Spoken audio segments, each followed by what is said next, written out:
Pro kabaddi league season का दूसरा part शुरू हो गया है, यानी कि जो पहले हाफ में हुआ ना, फर्स्ट पार्ट में हुआ, अब टीम के पास मौका है उसको बदल के बदला लेने का। रिवेंज वीक इसको कहा जा सकता है। और इसी बीच सुपर सैटरडे हो गया है तो 3 मुकाबले खेले जाएंगे। पहला मुकाबला पटना पायरेट्स का पुनेरी पल्टन के खिलाफ होगा, उसके बाद यू मुंबा तेलुगु टाइटंस के सामने आएगी और फिर एक और मुकाबला।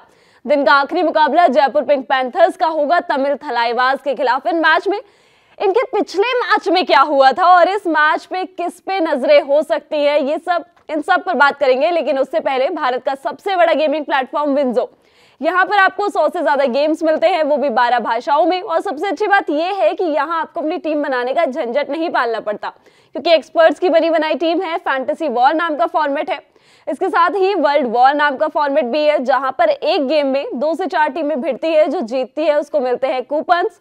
अब इन कूपन्स का इस्तेमाल आप Amazon, Flipkart, Hotstar, big basket पर कर सकते हैं। और साथ में आप ललन टॉप व्यूअर भी हैं तो आपके लिए एक स्पेशल ऑफर है। जब आप साइन अप करेंगे तो आपको 50 रुपए का कैशबैक मिलेगा। मैच पर वापस आते हैं। पहला मुकाबला पटना पायरेट्स का होगा। टॉप की टीम है पटना पायरेट्स और बीते 2 मुकाबले हार के आ रही है। बेंगलुरु बुल्स के खिलाफ जीत हासिल हुई थी, लेकिन उसके बाद दबंग दिल्ली के खिलाफ अपना मुकाबला हारा था। उसके बाद एक और बेंगलुरु बुल्स के साथ मुकाबला खेलना था, जो कि उस दिन स्केड्यूल डेट पे नहीं हुआ। तो अब अपना मुकाबला पुनेरी पल्टन्स के साथ खेलेगी। पुनेरी पल्टन, नितिन तोमर इस टीम के लिए वापस आ गए हैं, लेकिन कितना कमाल कर रहे हैं। दोनों टीमों की बात कर लेते हैं। दोनों ने 11-11 मुकाबले खेले हैं। पटना की बात की जाए तो 7 मुकाबले जीते हैं, 3 मुकाबले गंवाए हैं और 1 मुकाबला ड्रॉ किया है। दूसरी तरफ पुनेरी पल्टन की बात की जाए तो 11 में से सिर्फ 4 मुकाबलों में जीत हासिल हुई है, 7 मुकाबले गंवाए हैं और ड्रॉ एक भी नहीं किया, मतलब सीधा सीधा हार या जीत। पटना की बात की जाए तो Haryana, Puneri Paltan, Bengal Warriors, Telugu Titans, Gujarat Giants, U Mumba, Bengaluru Bulls, इन सब के खिलाफ इस टीम ने जीत हासिल की है। जो मुकाबले गंवाए थे वो यूपी योद्धा, जयपुर पिंक पैंथर्स और दबंग दिल्ली के खिलाफ गंवाए थे और तमिल थलाइवास के खिलाफ एक अपना मैच टाई किया था। दूसरी तरफ पुनेरी पल्टन्स की बात की जाए, जो जीत हासिल हुई है उस टीम को, वो Gujarat Giants, Telugu Titans, Bengal Warriors, U Mumba के खिलाफ। और जो गंवाए हैं Dabang Delhi, Patna Pirates, Tamil Thalaivas, Bengaluru Bulls, Jaipur Pink Panthers, UP Yoddha, Haryana stealers, इन सब के खिलाफ इस टीम ने अपने मुकाबले गंवाए हैं। लेकिन इस मैच में पटना पायरेट्स के लिए भी काफी कुछ होगा, क्योंकि अपना पिछला मुकाबला दबंग दिल्ली से हारा था। इतना ज्यादा अच्छा रेडर्स का परफॉर्मेंस नहीं दिखा था, तो उस चीज को बदलना होगा। और स्टार परफॉर्मर्स की बात की जाए पटना पायरेट्स की, तो इस टीम के लिए मोनू गोयत काफी ज्यादा चलते हैं। बीते 2 मैचेस में नहीं दिखे और उससे पहले भी परफॉर्मेंस इतना आउट पार नहीं था। 3-7 इस तरीके से पॉइंट्स निकाले थे। इन टोटल अब तक 65 पॉइंट्स ये निकाल चुके हैं। और इनके बाद कप्तान प्रशांत राय और सचिन पे काफी कुछ डिपेंड करता है इस टीम के लिए। और दोनों ही पिछले 2 मुकाबलों में ज्यादा कुछ नहीं कर पाए हैं। बेंगलुरु बुल्स के खिलाफ एक बड़ी जीत इस टीम को जरूर हासिल हुई थी, लेकिन उस मैच में डिफेंस बहुत अच्छा खेला था, जिसके दम पे मुकाबले जीते थे। रेडिंग डिपार्टमेंट की बात की जाए तो प्रशांत राय और सचिन दोनों को चलना होगा। प्रशांत राय की बात की जाए तो 64 पॉइंट्स उनके नाम है इस पूरे सीजन में अभी तक, और 73 पॉइंट सचिन ने कमाए हैं इन टोटल। और डिफेंस पटना पायरेट्स का बहुत अच्छा है। इनके पास मोहम्मद रेजा, सुनील, साजिन, नीरज बहुत शानदार डिफेंडर्स हैं, बहुत शानदार डिफेंस इनका खेलता है। बेंगलुरु बुल्स के खिलाफ बहुत अच्छा चला था। दबंग दिल्ली के खिलाफ भी अच्छा था डिफेंस, लेकिन ओवरऑल परफॉर्मेंस अच्छी नहीं रही थी। मोहम्मद रेजा इस टीम के स्टार प्लेयर हैं। इनके टैकल पॉइंट्स देखेंगे तो हर मैच में पॉइंट्स निकाले हैं। बीते 2 मुकाबलों में लगातार 3-3 टैकल पॉइंट निकाले हैं और अब तक 11 मुकाबलों में इन टोटल 34 टैकल पॉइंट्स ये निकाल चुके हैं, जिसमें से हाई 5 भी कई सारे शामिल हैं। सुनील की बात की जाए तो पिछले मुकाबला छोड़ दे, पिछले मुकाबले में नहीं थे, उससे पहले 9 टैकल पॉइंट्स इन्होंने निकाले थे। 9 टैकल पॉइंट्स आपको एक अकेला डिफेंडर निकाल के दे रहे हैं, तो आप समझ सकते हैं कि उस टीम का डिफेंस कितना स्ट्रांग है। इन टोटल 23 टैकल पॉइंट्स इनके नाम है। और साजिन की बात की जाए तो 18 टैकल पॉइंट्स उनके नाम है।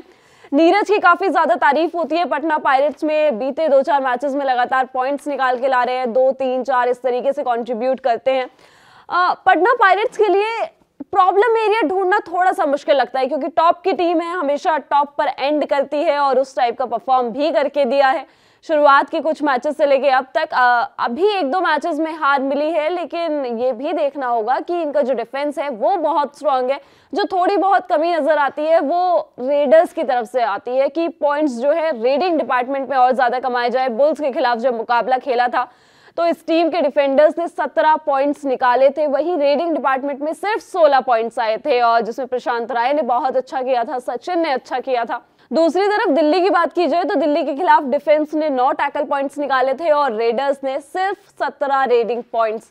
तो रेडर्स को थोड़ा सा एक्स्ट्रा करना होगा अगर पुनेरी के खिलाफ मैच जीतना है। तो पुनेरी पल्टन्स, इसमें नितिन तोमर की वापसी हो गई है। शुरुआत में पहला मैच के बाद जो दबंग दिल्ली के खिलाफ खेला था, उसके बाद काफी सारे मैचेस के लिए बाहर गए थे और अब वापस आए हैं, फिट हैं। छोटे छोटे कॉन्ट्रीब्यूशंस इनकी तरफ से आ रहे हैं, बीते 5 मुकाबलों में खेल रहे हैं 4, 3, 9, 0, 5, इस तरीके से रेड पॉइंट्स इन्होंने निकाले। इन टोटल 28 रेड पॉइंट्स उनके नाम हैं। दूसरी तरफ मोहित गोयत पुनेरी पल्टन्स के पहले खिलाड़ी बने थे जिन्होंने इस सीजन सुपर 10 लगाया था। उसके बाद इनकी परफॉर्मेंस भी थोड़ी सी अप डाउन हुई है, हालांकि पिछला मुकाबला नहीं खेले थे, उससे पहले एक सुपर 10 लगाया था, तो इनकी टीम में वापसी होगी। तो पटना पायरेट्स के सामने एक बहुत अच्छा चांस पुनेरी पल्टन्स के लिए बनेगा और असलम इनामदार इस टीम के लिए कमाल करते ही हैं। हर मैच में लगातार पॉइंट्स लेके आए हैं और बीते 2-4 मैचेस में बहुत अच्छा परफॉर्म किया है। 17, 7, 16, 4 इस तरीके से इन टोटल 87 पॉइंट्स ये लेके आ चुके हैं। और जब पुनेरी पल्टन की बात होती है ना, तो इनके डिफेंस की भी बात होती है, क्योंकि इनके पास अभिनेश हैं और विशाल हैं, और विशाल अभिनेश दोनों ही बहुत बढ़िया डिफेंस खेलते हैं। दोनों के नाम हाई 5 हैं कई सारे, और विशाल इन टोटल 26 टैकल पॉइंट्स अब तक कमा चुके हैं, और अभिनेश की बात की जाए तो 26 टैकल पॉइंट्स उनके नाम भी है। प्रॉब्लम एरिया पुनेरी पल्टन्स के लिए भी सेम है कि इनके रेडर्स उस तरीके से परफॉर्म नहीं कर रहे हैं। नितिन तोमर के आने से टीम में थोड़ा सा बूस्टअप जरूर हुआ है, लेकिन रेडिंग डिपार्टमेंट को और ज्यादा चलना होगा। पंकज मोहिते जब नितिन तोमर नहीं थे तो इस टीम के प्राइम रेडर्स के तौर पर खेलते थे। अब थोड़ी सी रेड्स कम मिल रही है उनको, लेकिन फिर भी उनकी परफॉर्मेंस जो है वो काफी ज्यादा डिप हो गई है। तो पंकज मोहिते को चलना होगा अगर उनको टीम में मौका मिलता है तो। स्क्वाड की बात कर लेते हैं पुनेरी पल्टन्स। मोहित गोयत, उनकी जगह विश्वास, अगर मोहित गोयत नहीं आते तो विश्वास को मौका मिल सकता है। पिछला मुकाबला उनका अच्छा गया था उनके साथ नितिन तोमर, और पंकज मोहिते रेडिंग डिपार्टमेंट संभालते हुए नजर आ सकते हैं। डिफेंस की बात की जाए तो विशाल, अभिनेश, सोमबीर, संकित सावंत, उनका भी पिछला मुकाबला अच्छा गया था, और एक ऑलराउंड परफॉर्मर के तौर पे असलम इनामदार की जगह तो कोई नहीं ले सकता पुनेरी पल्टन्स में। और पटना की बात की जाए तो मोनू गोयत, गुमान सिंह, प्रशांत राय, सचिन, ये इस टीम का रेडिंग डिपार्टमेंट संभालेंगे। और डिफेंस में मोहम्मद रेजा है, सुनील साजन की जोड़ी है और नीरज है। जब पहले पार्ट में ये दोनों टीमें मिली थी तो पटना पायरेट्स ने पुनेरी पल्टन को 38-26 से हराया था, और उस मैच में एक सुपर 10 सचिन की तरफ से आया था। उन्होंने 10 पॉइंट्स लिए थे, उनके साथ प्रशांत राय कप्तान के नाम सिर्फ 5, और मोनू गोयत की बात की जाए तो उनके नाम 3 पॉइंट आए थे, जिसमें से 1 रेड का पॉइंट आया था और 2 टैकल का पॉइंट आया था। और डिफेंस में सुनील ने 4, साजिन ने 3, मोहम्मद रेजा ने 3 और नीरज ने भी 1 टैकल पॉइंट निकाला था। दूसरी तरफ पुनेरी पल्टन्स की बात की जाए तो एक भी सुपर 10 नहीं आया था किसी भी खिलाड़ी के पास से। सोमबीर ने एक हाई 5 जरूर लिया था, डिफेंस में 5 टैकल पॉइंट्स निकाले थे। विशाल के नाम सिर्फ 1 टैकल पॉइंट रहा था, और उस मैच में ना राहुल चौधरी भी उतरे थे। अब वो काफी सारे मैचेस से गायब है अपनी टीम के लिए, लेकिन ये मैच काफी ज्यादा इंटरेस्टिंग होने वाला है, क्योंकि पुनेरी पल्टन्स नितिन तोमर इस मैच में खेलेंगे, अपनी टीम को संभालेंगे, और दूसरी तरफ से प्रशांत राय की टीम भी वापसी करना चाहेगी। दबंग दिल्ली के खिलाफ हार मिली थी, तो जब ये मैच होगा ना तो इसमें एक लड़ाई भी देखने को मिलेगी, एक बैटल भी होगा खास तौर पे। और पुनेरी पल्टन्स की तरफ से रेडिंग डिपार्टमेंट में कोई ऐसा खास प्रदर्शन वाला खिलाड़ी नहीं देखने को मिलता है। डिफेंस में इनके पास विशाल, अभिनेश जैसे खिलाड़ी जरूर हैं, लेकिन असलम इनामदार इस टीम के लिए काफी अच्छा काम करते हैं। रेडिंग में भी पॉइंट्स निकालते हैं, बोनस लेके आते हैं और टैकल्स में भी काफी मदद करते हैं। इन टोटल 87 पॉइंट्स इस खिलाड़ी के नाम है। इनके सामने पटना पायरेट्स के मोहम्मद रेजा होंगे, और मोहम्मद रेजा से बचना असलम इनामदार के लिए थोड़ा सा मुश्किल होगा, क्योंकि मोहम्मद रेजा से इस सीजन कोई नहीं बचा है। इन टोटल 34 टैकल पॉइंट्स वो निकाल चुके हैं। वॉच आउट प्लेयर्स की बात भी कर लेते हैं। पटना पायरेट्स की तरफ से प्रशांत राय, डिफेंस में मोहम्मद रेजा और नीरज पे नजरें जरूर होनी चाहिए, और पुनेरी पल्टन्स की तरफ से असलम इनामदार जब रेड करने जाएंगे तो वो पॉइंट जरूर लेके आएंगे, और डिफेंस में अभिनेश और विशाल रहेंगे। इसके बाद एक दूसरा मुकाबला होगा फजल अतरचली की टीम यू मुंबा का तेलुगु टाइटंस के खिलाफ। शुरुआत से ये बात चल रही थी कि तेलुगु टाइटंस को पहली जीत कब मिलेगी। तेलुगु टाइटंस को जयपुर पिंक पैंथर्स के खिलाफ अपनी पहली जीत मिल गई। 11 मैच में सिर्फ 1 जीत हासिल इस टीम ने करी है। 8 मुकाबले अपने गंवाए हैं और 2 मुकाबले ड्रॉ किए। दूसरी तरफ यू मुंबा की बात की जाए तो सीजन के सबसे ज्यादा 5 ड्रॉ ये टीम खेल चुकी है, मतलब हाईएस्ट है। तमिल थलाइवास ने भी 5 खेले हैं, तो जॉइंट टॉप पे बैठी है ड्रॉ खेलने के लिए। मुंबा अपने बीते कुछ मुकाबले जैसे तैसे ड्रॉ पर लेके आई है। एंड में अभिषेक सिंह ने इस टीम के लिए कमाल किया है, लेकिन जीत से अभी भी बहुत दूर है। फजल अतरचली नहीं चल रहे, तो बहुत सारी दिक्कतें हैं यूं मुंबा के लिए, जिस पर काम करना होगा। मुंबा की बात कर लेते हैं, जो मुकाबले जीते हैं बहुत बड़े मार्जिन से। 16 पॉइंट से अपना पहला मुकाबला बेंगलुरु बुल्स के खिलाफ जीता था। उसके बाद जयपुर पिंक पैंथर्स के खिलाफ एक जीत हासिल हुई थी और एक जीत तेलुगु टाइटंस के खिलाफ हासिल हुई थी। जो मुकाबले गंवाए हैं इस टीम ने, दबंग दिल्ली, पटना पायरेट्स, पुनेरी पल्टन्स इस टीम के खिलाफ गंवाए हैं और ड्रॉ बहुत ज्यादा, यानी कि 5 ड्रॉ खेले हैं। Tamil Thalaivas, UP Yoddha, Haryana stealers, Gujarat giants, इन सब के साथ इन्होंने ड्रॉ खेला है। दूसरी तरफ तेलुगु टाइटंस की बात की जाए तो पहली जीत जो हासिल हुई थी वो जयपुर पिंक पैंथर्स के खिलाफ हुई थी। उसके बाद मुकाबले बहुत सारे गंवाए हैं इस टीम ने। Puneri Paltan, Haryana, Patna, Delhi, U Mumba, Gujarat, Bengal Warriors, UP Yoddha, इन सब के खिलाफ मुकाबले गंवाए हैं। और तमिल के साथ शुरुआत में ही एक मुकाबला टाई खेला था और उसके बाद बेंगलुरु बुल्स के साथ। यू मुंबा के स्टार परफॉर्मर्स की बात की जाए तो अभिषेक सिंह का नाम बहुत ज्यादा हुआ था। जब बेंगलुरु के बुल्स के खिलाफ पहला मुकाबला खेला था तो 19 पॉइंट्स इन्होंने निकाले थे। उसके बाद परफॉर्मेंस काफी डिप हुई थी और उसके बाद इनका सीजन इस तरीके से चला है कि एक मैच में सुपर 10 आ रहा है तो अगले 2 मैचेस में नहीं आ रहा, फिर एक में आ रहा है, फिर अगले 2 में नहीं आ रहा।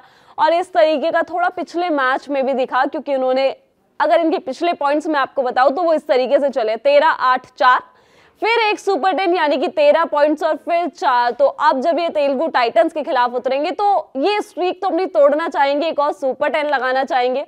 और उसके साथ ही इस टीम में अजीत की भी वापसी हुई है। 2 मैचेस नहीं खेले थे बीच में, उसके बाद बीते 2 मुकाबलों से अपनी टीम के लिए खेल रहे हैं। 5-8 इस तरीके से पॉइंट्स निकाले हैं और तेलुगु टाइटंस के खिलाफ और ज्यादा पॉइंट्स निकालने की सोचेंगे। इन टोटल 72 पॉइंट्स इनके नाम है। और डिफेंस की बात की जाए तो इस टीम के पास रिंकू है, जिन्होंने प्रो कबड्डी लीग का पहला सोलो सुपर टैकल निकाला था। इन टोटल 30 टैकल पॉइंट्स ये अपने नाम कर चुके हैं और अपने पुराने मैच में एक हाई 5 लेकर आ रहे हैं। रिंकू पे काफी कुछ डिपेंड करेगा, क्योंकि कप्तान फजल अतरचली की फॉर्म में थोड़ा सा मतलब आउट ऑफ फॉर्म नजर आ रहे हैं। बीच में एक छोटी सी वापसी जरूर करी थी, जब 3-1-4-4 इस तरीके से टैकल पॉइंट्स निकाले थे। उसके बाद फिर बीता मुकाबला जो गया, एक भी टैकल पॉइंट उनके नाम नहीं चढ़ा। इन टोटल 17 टैकल पॉइंट्स इनके नाम है और मोहसिन इस टीम के लिए अच्छा करते हैं, रेड करने भी जाते हैं, बोनस लेके आते हैं, टैकल पॉइंट्स निकालते हैं। इन टोटल 21 पॉइंट्स इनके नाम है।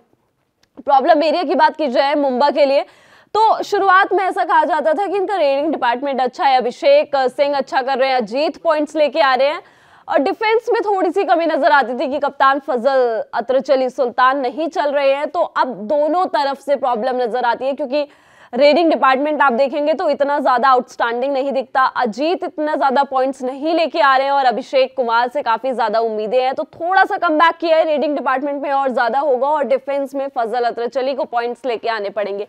तेलुगु टाइटंस की बात की जाए तो इस टीम में रजनीश दलाल की वापसी हुई थी। पहला मुकाबला खेला था, उसके बाद लगातार 4 मुकाबले नहीं खेले थे, फिर वापसी की और वहां से अपनी जगह टीम में बना ली थी, क्योंकि दबंग दिल्ली के खिलाफ 20 पॉइंट निकाले थे इन्होंने इन टोटल। और अभी बीते 2-4 मैचेस इनके देखे जाए तो उसमें भी अच्छे पॉइंट्स निकाले हैं। 12-9, 11-7 इस तरीके से रेड पॉइंट्स निकाले हैं। 66 पॉइंट्स इन टोटल इनके खाते में है। इनके साथ अंकित बेनीवाल और राकेश गौड़ा इस टीम का रेडिंग डिपार्टमेंट संभालते हैं। राकेश गौड़ा के नाम सिर्फ 34 रेड पॉइंट है, क्योंकि कुछ मैचेस में तो ये बहुत अच्छा परफॉर्म करते हैं, लेकिन उसके बाद फिर गायब सा हो जाते हैं, तो बीच में आते हैं, बीच में चले जाते हैं। इनके साथ अंकित बेनीवाल से थोड़ा कंट्रीब्यूशन की ज्यादा उम्मीद रहेगी। अंकित बेनीवाल शुरुआत में लगातार 2 सुपर 10 लगाए थे, उसके बाद जो इनकी परफॉर्मेंस है वो 3-6-0-9-4-2 इस तरीके से वो जो ग्राफ है ना ऊपर जा रहा था वो वापस नीचे आ गया है। 36 पॉइंट्स इन टोटल इनके नाम है। तो रेडिंग डिपार्टमेंट में कुछ कमाल करना होगा, रजनीश दलाल को उनका साथ निभाना होगा, कंट्रीब्यूट करना होगा इनके साथ। और डिफेंस की बात की जाए तो इस टीम के बाद संदीप कंडोला, सुरेंद्र सिंह जैसे खिलाड़ी हैं। सुरेंद्र सिंह कुछ मैचेस में चलते हैं तो बहुत अच्छा परफॉर्म करते हैं। पिछले मैच में 4 टैकल पॉइंट्स निकाले थे, लेकिन उससे पहले लगातार 0-0 मतलब 5-6-0 टैकल पॉइंट्स मैचेस में खेले और 5-6 एक भी टैकल पॉइंट नहीं निकाला था। इन टोटल 15 टैकल पॉइंट्स इनके नाम है और संदीप कंडोला लगातार पॉइंट्स लेके आ रहे हैं। बीते 3 मैचेस में 3-4-1 इस तरीके से टैकल पॉइंट्स इनके खाते में गए हैं। 20 टैकल पॉइंट्स अब तक ये निकाल चुके हैं। तेलुगु टाइटंस का प्रॉब्लम एरिया जब डिस्कस होता है ना, तो यही होता है कि इनके पास संदीप कंडोला, सुरेंद्र सिंह जैसे अच्छे डिफेंडर्स हैं, लेकिन इनका जो रेडिंग डिपार्टमेंट है ना, रजनीश दलाल जिस मैच में पॉइंट बनाते हैं उनको सपोर्ट करने के लिए, उनके साथ कंट्रीब्यूट करने के लिए कोई और खिलाड़ी नहीं होता है। अंकित बेनीवाल इतना अच्छा नहीं कर रहे हैं, राकेश गौड़ा इस टीम के लिए इतना अच्छा नहीं कर रहे हैं। आदर्श की जरूर इस टीम में एंट्री हुई है और वो थोड़ी बहुत अच्छी परफॉर्मेंस दिखा रहे हैं। स्क्वाड की भी बात कर लेते हैं, तेलुगु टाइटंस की बात कर लेते हैं पहले, क्योंकि रजनीश दलाल और आदर्श इस टीम का रेडिंग डिपार्टमेंट संभाल रहे हैं, लेकिन अंकित बेनीवाल को थोड़ा सा ज्यादा कंट्रीब्यूट करना होगा। और डिफेंस में संदीप कंडोला, सुरेंद्र सिंह, गल्ला राजू और प्रिंस काफी अच्छा कर रहे हैं। प्रिंस के 2-4 मैचेस लास्ट मैचेस अच्छे गए हैं। मुंबई की बात की जाए तो अभिषेक सिंह, अजीत, अजिंक्य कापरे इस टीम का रेडिंग डिपार्टमेंट संभालने वाले हैं। और डिफेंस की बात की जाए तो रिंकू, फजल अत्रचली, हरिंद्र कुमार और मोहसेन डिफेंस में नजर आएंगे। अब जब ये पहले मिली थी फर्स्ट पार्ट में, तो मुंबई ने तेलुगु टाइटंस को 10 पॉइंट के रेफरेंस से हराया था, यानी कि 48-38 का मार्जिन रहा था। और अभिषेक सिंह ने उस मैच में एक सुपर 10 निकाला था, 13 पॉइंट्स उनके खाते में गए थे। अजीत के नाम 8 पॉइंट्स रहे थे और डिफेंस भी बहुत अच्छा चला था। रिंकू ने अकेले 7 टैकल पॉइंट्स, हरेंद्र और फजल ने 4-4 टैकल पॉइंट्स, आशीष ने 2 टैकल पॉइंट्स निकाले थे। दूसरी तरफ तेलुगु टाइटंस की बात की जाए तो गल्ला राजू उस मैच में खेले थे और ऑल राउंड परफॉर्म किया था। 8 पॉइंट्स निकाले थे, 4 रेड पॉइंट्स निकाले, टैकल निकाला, 3 बार बोनस भी लेके आए थे अपनी टीम के लिए। और रेडिंग डिपार्टमेंट की बात की जाए तो कुछ इतना शानदार हुआ नहीं था। राकेश के नाम 7, अंकित बेनीवाल के नाम 6 और रजनीश के नाम सिर्फ 1 बोनस पॉइंट ही रहा था। डिफेंस में मोहम्मद शिहास ने एक हाई 5 जरूर लिया था, 5 पॉइंट्स निकाले थे और उनके साथ ऋतुराज कोरावी के नाम 4 टैकल पॉइंट्स रहे थे। तो ये पिछली बार मुंबई तेलुगु टाइटंस पे भारी पड़ी थी, लेकिन इस बार तेलुगु टाइटंस अब शायद वापस फॉर्म में आ गई है, क्योंकि सीजन की पहली जीत भी उनको मिल गई है। तो मुंबई के लिए बहुत आसान नहीं होगा ये मैच जीतना और इस मैच में एक बहुत अच्छा बैटल नजर आने वाला है। अभिषेक सिंह, इनकी बात होती है कि शुरुआत तो बहुत अच्छी करी थी, लेकिन उसके बाद 2 मैचेस के बाद एक सुपर 10 आता है। तो यहाँ पे अगर जीतना है रजनीश दलाल की टीम के खिलाफ तो एक और सुपर 10 लगाना होगा। और रजनीश दलाल बीते कुछ मैचेस बहुत अच्छे गए हैं, इनके सुपर 10 का इंतजार ये भी कर रहे होंगे। इन टोटल 66 पॉइंट्स इनके खाते में। तो ये एक छोटी सी रेडर वर्सेस रेडर की बैटल होगी। और वॉच आउट प्लेयर्स की बात की जाए तो मुंबई की तरफ से अभिषेक सिंह, अजीत पे तो खास तौर पे नजरें होनी चाहिए, लेकिन डिफेंस में फजल अत्रचली पे नहीं, रिंकू पे नजर रखनी होगी। काफी शानदार परफॉर्म करते हैं तेलुगु टाइटंस के खिलाफ, पिछले मुकाबले में भी 7 टैकल पॉइंट्स निकाले थे। और दूसरी तरफ तेलुगु टाइटंस की बात की जाए तो रजनीश दलाल, पिछली बार जब मुकाबला हुआ था तो सिर्फ 1 बोनस इनके पास आया था, लेकिन इस मैच में मौका होगा जो करंट फॉर्म है उसको कंटिन्यू करके रखे। और संदीप कंडोला से डिफेंस में काफी ज्यादा उम्मीदें होंगी। इसके बाद दिन का एक आखिरी मुकाबला होगा जयपुर पिंक पैंथर्स का तमिल थलाइवास के खिलाफ। दोनों ही टीमें ये भी 11-11 मुकाबले खेल चुकी है। जयपुर पिंक पैंथर्स काफी अच्छी वापसी करी थी, बीच में उन्होंने दबंग दिल्ली जैसी टीमों को हराया था और 5 मुकाबले अपने जीत लिए हैं, 5 मुकाबले गंवाए हैं और एंड में आते आते एक ड्रॉ भी खेल लिया है। तमिल थलाइवास की बात की जाए तो 3 मुकाबले जीते हैं, 3 मुकाबले गंवाए हैं, 5 मुकाबले ड्रॉ करे हैं। इस टीम के कप्तान सुजीत और ऑपोजिशन वाली टीम को ना हमेशा मुश्किल में डालते हैं और ऐसा कभी नहीं लगता कि तमिल थलाइवास ऑपोजिशन टीम को आराम से जीतने दे रही है। तमिल का अपना पिछला मुकाबला जब उन्होंने खेला तब भी ऐसी परिस्थिति आई थी, ऐसा समय आया था कि लग रहा था तमिल थलाइवास यहां से अपना मैच बना सकती है। जयपुर की बात की जाए तो हरियाणा, यूपी, पुनेरी पलटन, दबंग दिल्ली, पटना पायरेट्स इन सब के खिलाफ अपने मुकाबले जीते हैं इस टीम ने और जो गंवाए हैं वो Gujarat Giants, U Mumba, Bengal Warriors, Bengaluru Bulls, Telugu Titans इन सब टीमों के खिलाफ। और जो इकलौता ड्रॉ खेला है वो तमिल थलाइवास के खिलाफ खेला था, यानी कि इसी ऑपोजिशन के खिलाफ खेला था एक ड्रॉ। और दूसरी तरफ तमिल की बात की जाए तो 5 ड्रॉ ये टीम भी खेल चुकी है, जो कि हाईएस्ट है, जॉइंट हाईएस्ट है यू मुंबा के साथ। और जो 3 जीत हासिल हुई है पुनेरी पलटन्स, यूपी योद्धा और हरियाणा स्टीलर्स के खिलाफ ही हासिल हुई है। गुजरात जायंट्स के खिलाफ अपना पिछला मुकाबला गंवाया था और काफी ड्रामेटिक एंड हुआ था उस मैच का, क्योंकि एंड के 4 मिनट में पूरे चांसेस थे कि तमिल थलाइवास मैच में वापसी कर सकती है, गुजरात जायंट्स को हरा सकती है। ओवरऑल इस मैच की बात करते हैं, जयपुर के स्टार परफॉर्मर्स की बात करते हैं तो इस टीम के लिए कप्तान दीपक निवास हुड्डा काफी अच्छे परफॉर्म करते हैं। 70 पॉइंट्स अब तक इन टोटल वो भी कमा चुके हैं और ऑलराउंड परफॉर्म करते हैं रेडिंग डिपार्टमेंट के साथ। डिफेंस में टैकल पॉइंट्स भी निकालते हैं और उनके साथ रेडिंग में उनको कंट्रीब्यूट अर्जुन देशवाल करते हैं।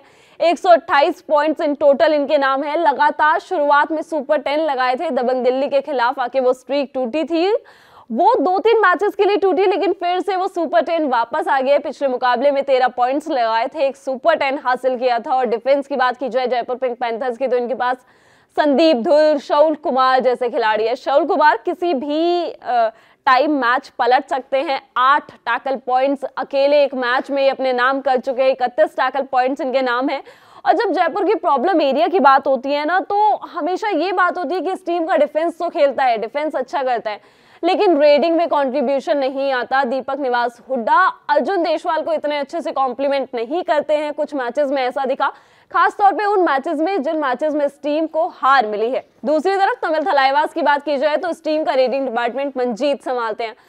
प्राइम रेडर है इस टीम के, आगे से जाके पॉइंट लेके आते हैं। पिछला मुकाबला गुजरात जायंट्स के खिलाफ फर्स्ट हाफ में इतने अच्छे टच में नहीं दिखे थे, लेकिन सेकंड हाफ में अपना सुपर 10 पूरा किया, 12 पॉइंट्स कमाए थे और कई मौके भी बनाए थे अपनी टीम की वापसी करवाने के लिए। हालांकि कई पॉइंट्स में उन्होंने अपनी टीम को ऑल आउट भी करवाया था।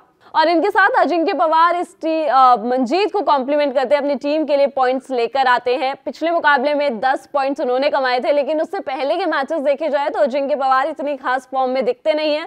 शुरुआत हालांकि बहुत अच्छी करी थी। पहला अपने सीजन का दूसरा मुकाबला जब खेला था तो उसमें एक सुपर 10 लगाया था, उस चीज को कंटिन्यू नहीं करा। उसके बाद जाके अब तीसरा सुपर 10 आया था गुजरात जायंट्स के खिलाफ। इन टोटल 49 पॉइंट्स इनके पास है, लेकिन अजिंक्य पवार से थोड़ी सी उम्मीदें ज्यादा रहती है कि वो मंजीत को और ज्यादा कॉम्प्लीमेंट करे और पॉइंट्स लेके आए अपनी टीम के लिए।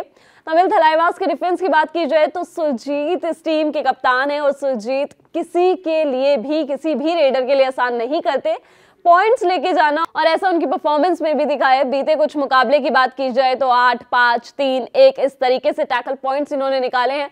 गुजरात के खिलाफ सिर्फ एक टैकल पॉइंट आया था, क्योंकि उस मैच में कई बार बाहर बैठे थे। इन टोटल 39 टैकल पॉइंट्स इनके पास है।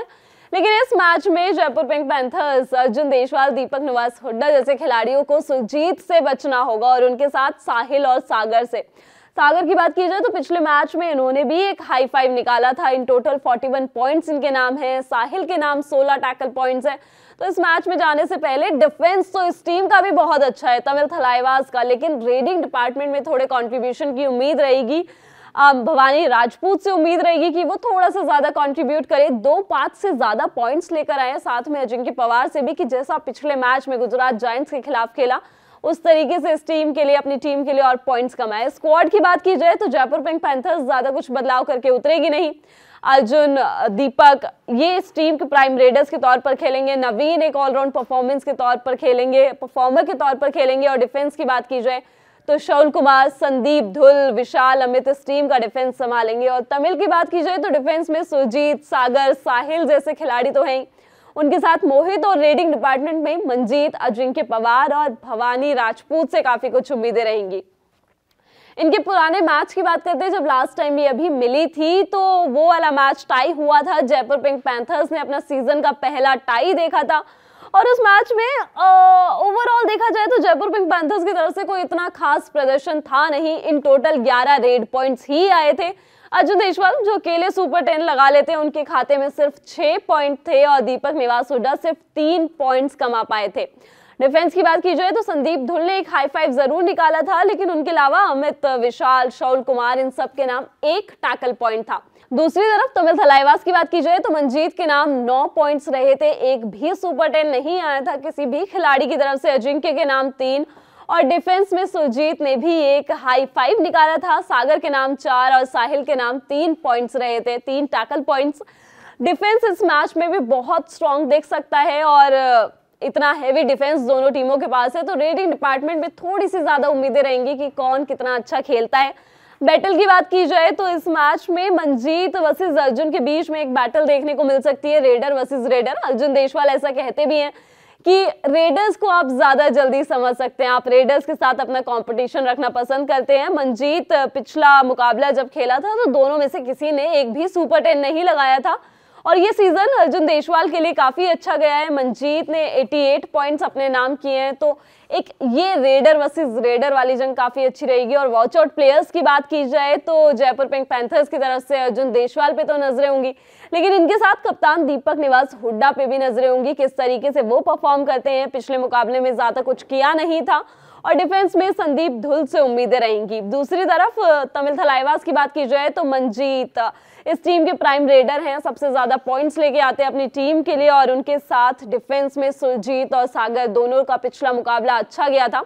सुरजीत का पिछले से पिछला मुकाबला और सागर ने तो पिछले मुकाबले में ही एक हाई फाइव अपने नाम किया था, तो उन पे खास तौर पे नजरें होंगी। तो ये 3 मुकाबले खेले जाएंगे सुपर सैटरडे वाले दिन, और इनके नतीजे क्या रहेंगे, प्रो कबड्डी लीग में और क्या कुछ चल रहा है, ये सब आपको दी ललन टॉप की प्रो कबड्डी लीग की कवरेज का से कबड्डी में मिलता रहेगा। आप देखते रहिए दी ललन टॉप। मैं हूं गरिमा, और साथ ही अगर आपने अभी तक हमारे नए चैनल ललन टॉप स्पोर्ट्स को सब्सक्राइब नहीं किया है तो उसका लिंक आपको डिस्क्रिप्शन में मिल जाएगा। वहां जाकर हमारे नए चैनल को सब्सक्राइब कीजिए, क्योंकि वहां आपको तमाम स्पोर्ट्स से जुड़े किस्से, कहानियां, न्यूज, ओपिनियन, लाइव इंटरव्यू सब कुछ मिलता है। देखते रहिए दी ललन टॉप। शुक्रिया।